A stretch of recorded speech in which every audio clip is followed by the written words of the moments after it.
At a family gathering, my husband and brother-in-law mocked my weight, snickering, "Guess you're really enjoying that buffet, huh?" My eyes burned, but I held my ground. Well, I was pregnant. Your baby, but not anymore. My husband's smile faded as I dropped the ultrasound photo in his lap and walked out. I've gone back and forth about sharing this. It's not something you just blurt out over coffee or post on Facebook with a sad face emoji. But I think I need to write it down to finally make sense of it all. My name's Marla. I'm 39 years old. I live in Asheville, North Carolina, in a 2-bedroom bungalow with creaky floors and a porch swing that hasn't swung in years. It used to be Clint's favorite spot. Used to be mine, too. Up until a few months ago, I thought my life was stable, I guess. I wouldn't call it perfect or even great. But it had a rhythm. A routine. I woke up every morning at 6, fed the dog, made myself a cup of coffee, black, always, and got dressed for work. I've been working as an office manager at a local construction firm for the past 9 years. The guys there joke that I run the whole operation, and they're only half kidding. I keep the books balanced, the schedules tight, and the job sites on track. It's not glamorous, but it's mine. Clint and I were married for 7 years. The kind of marriage that looked fine from the outside, matching lawn chairs, shared Netflix account, polite smiles at neighborhood barbecues. We met at a bonfire out near Lake Lure. I remember that night so vividly, even though I've tried not to. He was standing off to the side, poking at the fire with a stick, while everyone else was either drunk or dancing. He had this crooked little smile, and when he handed me a warm beer and asked if I liked old country music, I thought, well, he's not like the others. And he wasn't, at least not at first. Clint had this quiet charm about him. He didn't talk much, but when he did, it was usually to make me laugh. He loved dogs, could cook a decent chili, and always rubbed my shoulders when I was stressed, without me asking. He seemed like the kind of man who would never raise his voice or walk out in the middle of an argument. For a while, I let myself believe that was enough. That maybe the kind of steady, lukewarm love was what grown-ups were supposed to settle into. But people have layers. Or masks. Maybe both. And sometimes, they don't peel back until years in, after the mortgage is signed, the joint checking account is opened, and the wedding photos are gathering dust on a shelf you stop noticing. Then there was Eli, Clint's older brother. If Clint was the quiet, brooding type, Eli was his opposite in every way. Loud, arrogant, always talking over people at dinners. He had that washed-up high school athlete vibe, like he'd never outgrown the glory of his senior year. Balding, but still clinging to a backward cap like it was part of his identity. Wore cargo shorts year-round. I used to tell Clint that Eli reminded me of the kind of man who thought sarcasm was a personality. There was a cruelty to Eli, but it was the kind that slipped under the radar. He'd say things like, "Don't take it personal," or "Just joking, lighten up," after delivering a jab that made your stomach twist. He never said anything outright nasty, just enough to make you question if you were being too sensitive. I hated being around him, but Clint would always shrug and say, "That's just how he is." You know Eli. And maybe that's where things started to crack. The excuses. The brushing off. The little ways Clint stopped standing beside me and started drifting toward convenience, toward silence. I'd bring something up, and he'd change the subject. I'd try to talk about how distant he'd become, and he'd say I was overthinking things. And then there was the baby. We had been trying for nearly 2 years. It was the kind of trying that becomes its own full-time job, calendar apps, ovulation tests, vitamins lined up like soldiers on the bathroom shelf. I'd had 2 failed rounds of IVF, and the emotional toll was more than I can put into words. You start to feel like your body is betraying you. Like something's broken inside, and no one can fix it. When it happened naturally, I almost didn't believe it. I stared at the test in the bathroom for a full 10 minutes. 2 pink lines. I took another one. Then a third. I waited until Clint got home and handed him the test with shaking hands.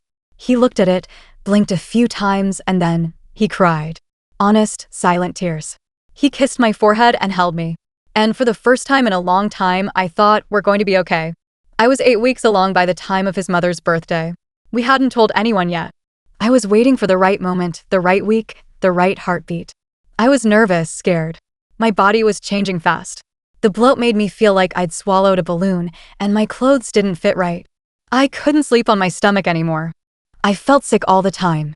But I was happy. At least, I thought I was. Clint's mom, Darlene, had planned a big family dinner at a lodge in Black Mountain. The kind with a buffet line that stretched forever and wood-paneled walls that smelled like dust and maple syrup. She loved hosting. Loved being the center of attention. Clint's sister, Monica, was there with her husband, Todd. Eli, of course, showed up late, already half laughing at something on his phone. I remember walking into that room and immediately feeling out of place. My dress was too tight. I was sweating. My ankles ached. But I plastered on a smile and made small talk. I filled my plate with a few things: mashed potatoes, green beans, a slice of ham. Nothing crazy. I was queasy, but I figured I had to eat something. We sat at a long table near the window. I was between Clint and Eli. Bad luck. Eli looked at my plate, raised an eyebrow, and nudged Clint. "She's really going in on the buffet, huh?" he muttered, just loud enough. Clint chuckled. "Guess somebody's bulking up for winter." There wasn't laughter, just silence. Monica looked down at her plate. Todd cleared his throat. I stared at the ham, and for a second, I couldn't move. My face burned. My throat felt tight. But I didn't cry. I didn't say a word. I reached into my purse and pulled out the ultrasound photo I'd been carrying for days, folded into my wallet like a secret. I laid it in Clint's lap. He picked it up, confused, and stared at it. I kept my voice even. "Well," I said, "I was pregnant. Your baby, but not anymore." I stood up, pushed in my chair. "I lost it 2 days ago," I added. "While you were out with Eli." I was home. Alone. Then I walked out. I drove home after that dinner like I was underwater.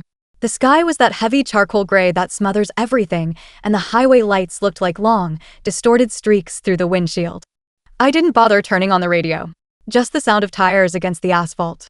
I could hear my breathing, shallow and uneven.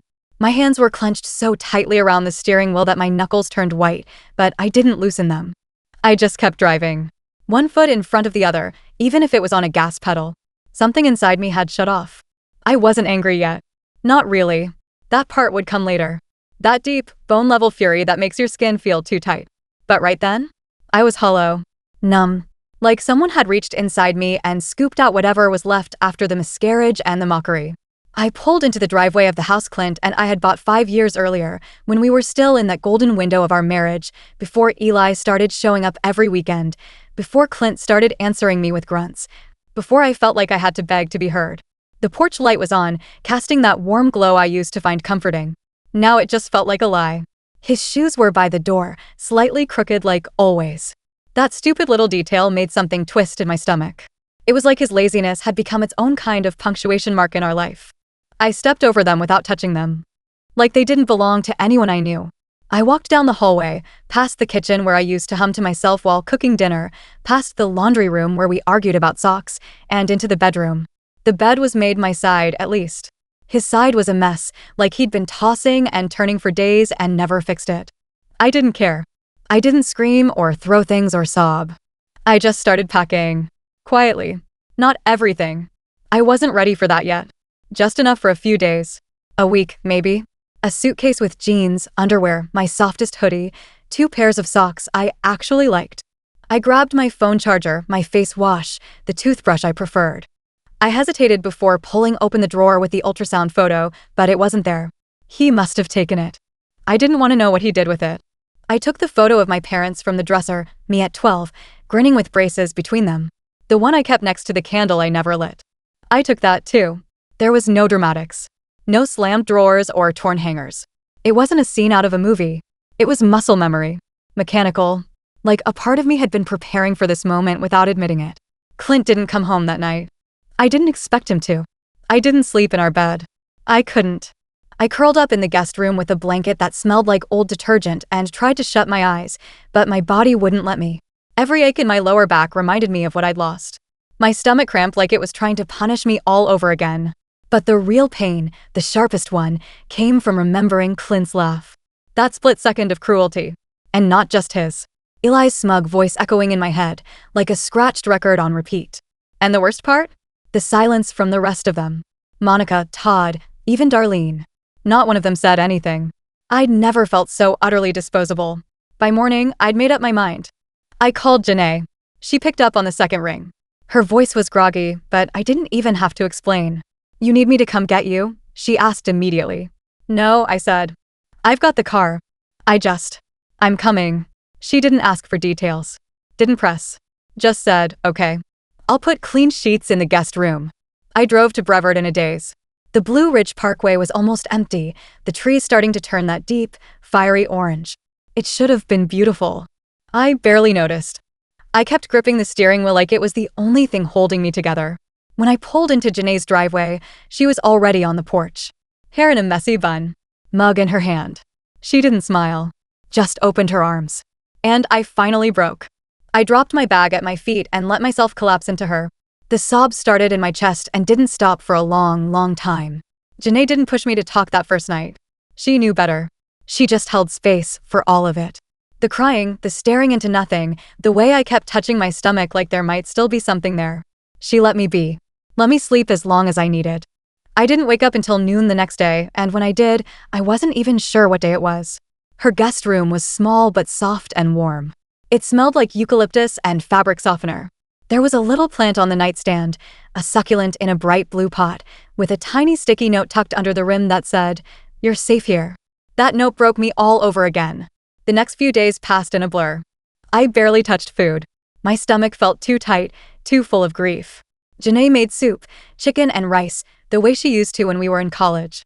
She brought me tea, played quiet music in the kitchen, and sat next to me on the couch without expecting anything from me. She didn't ask questions. She didn't try to give me advice. She was just there. That kind of presence? It's rare. It's holy. It meant everything. Clint texted me the second night. Just 3 words, "Can we talk?" I stared at the screen until it went dark, then tossed the phone face down onto the couch. A few hours later, it lit up again. Another text, then a call. I let it ring, then another. I turned the phone off. Whatever he had to say, I didn't want to hear it. Not yet. Maybe not ever. A week later, I opened my email and saw his name. The subject line was blank. The message wasn't. It was long. Paragraphs. His tone swung wildly between apology and self-defense. I could practically hear his voice in the way he typed. It was just a joke. Eli always says dumb stuff, and I didn't mean to laugh. I wasn't thinking. I didn't know you hadn't told anyone yet. I didn't know you'd had a miscarriage. That last line made me feel like I was going to throw up. As if he hadn't been there. As if I hadn't told him through tears, hadn't shown him the blood, hadn't cried into his chest the morning after while the hospital bracelet still clung to my wrist. He'd been in the house. He saw the painkillers on the bathroom counter. He saw me crawl into bed and stay there for 2 days. And he didn't know? I didn't reply. Instead, I threw on a hoodie and went outside where Janae was pulling weeds out of her tiny raised garden bed. She looked up and smiled, but didn't say anything when she saw my face. We took a walk. Her neighborhood was quiet, lined with trees that whispered in the wind. The houses all looked a little worn, a little loved. Some had wind chimes. Some had bird feeders. None of them had men like Clint in them, I hoped. We didn't talk much on those walks. Sometimes we went a full mile in silence. Sometimes we talked about the weather or the neighbor's weird mailbox decorations. Once, I stopped and asked her, "How do you know when it's time to leave for good?" She didn't answer right away. Just kept walking. Kicked a little rock down the sidewalk.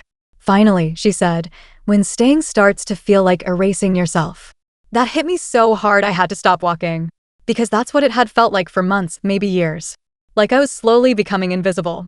Like every time I didn't speak up, didn't ask for more, didn't say how much it hurt, I was letting another piece of myself fade into the background.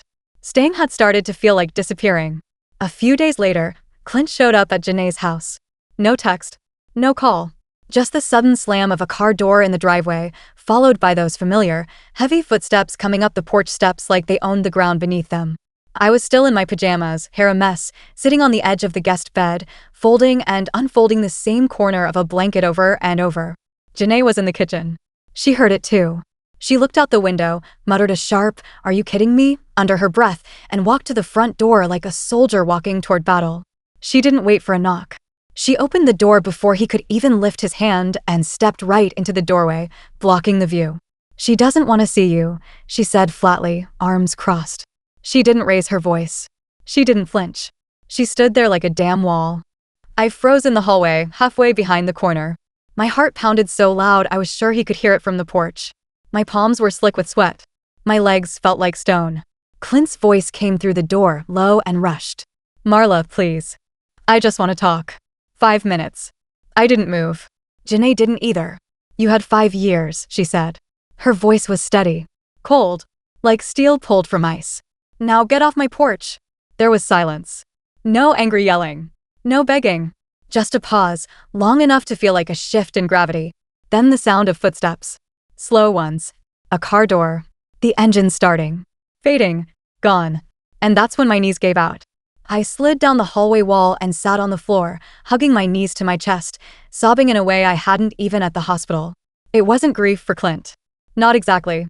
It was the grief of everything else. The realization that this awful, hollow ache was what I'd been carrying even before the pregnancy, before the miscarriage, before the buffet table. I didn't miss him, but it still hurt. Because when you leave someone, when you really, truly walk away, it doesn't stitch up the wounds. The damage doesn't disappear just because they're no longer in the room. You're still left holding the pieces, trying to figure out which ones are yours and which ones were never meant to be. Janae didn't say anything. She sat next to me, leaned her shoulder against mine, and just breathed with me until the shaking stopped. The weeks that followed were quiet, but not empty. Janae helped me find a therapist in Asheville. I went. Twice a week. At first, I just sat there, staring at a tissue box like it held all the answers. I barely spoke. Then one day, something broke loose. The words came. About the miscarriage. The marriage. The way I'd shrunk myself down for years to fit inside a life that never fit me. Every session peeled something back I hadn't even realized I was hiding. I started eating again. Slowly. Without guilt. I took walks, real ones, around Janae's neighborhood, then farther. I started noticing things again. Sunlight in tree branches.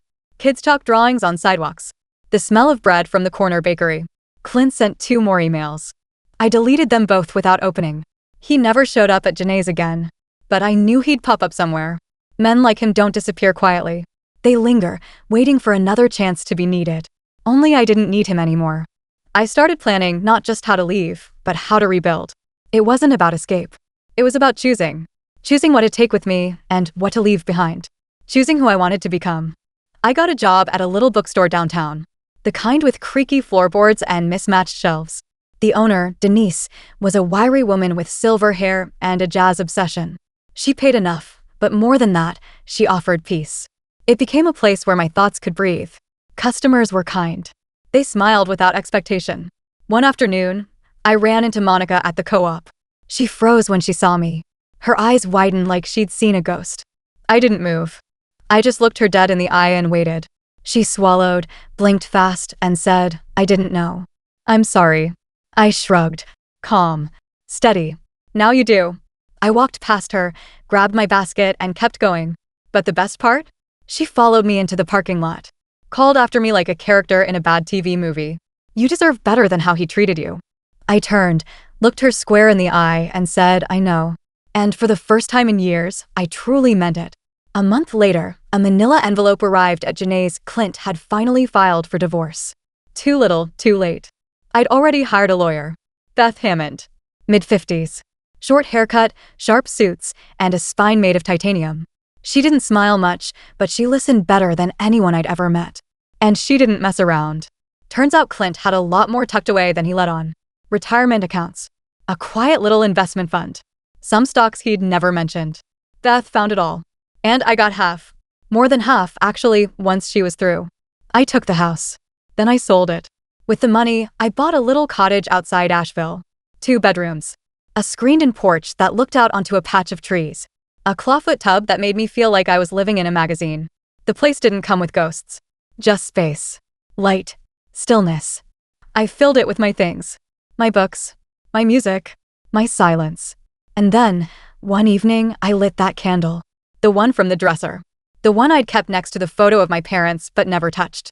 It smelled like cedar and something warm I couldn't name. I lit it again the next night. And the next. Some nights, I sit on the porch with a glass of wine, watching the trees move in the wind. Sometimes I put on music, but most nights I don't. The quiet isn't heavy anymore. It's not something I'm running from. It's something I earned. Clint called once. Left a voicemail I never listened to. I don't miss him. I don't miss them. I don't miss the life I left behind. What I have now isn't flashy. It's not a dramatic victory. But it's mine. Entirely, completely mine. 2 years later, I ran into Eli at a fundraising gala downtown. I was there with some coworkers from the bookstore, dressed in a navy dress I hadn't worn since my cousin's wedding. My hair was pinned up. I felt like someone else, but in a good way. Someone solid. Someone who didn't flinch at the sound of old names. He spotted me near the bar, blinked like he couldn't quite place me, then smiled that same smug, half-laughing way he always had. Well, he said, stepping closer. Didn't expect to see you here. I took a sip of my wine, met his eyes, and said, and yet here we are. He opened his mouth to say something else, probably something clever or cutting, but I didn't wait. I turned and walked away. Didn't even feel a flicker of emotion. No heat. No burn. Just calm.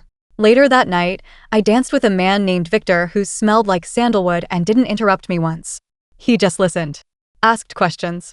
Laughed at the right times. He didn't know me from the past. Just the woman I was now. And that was all I wanted.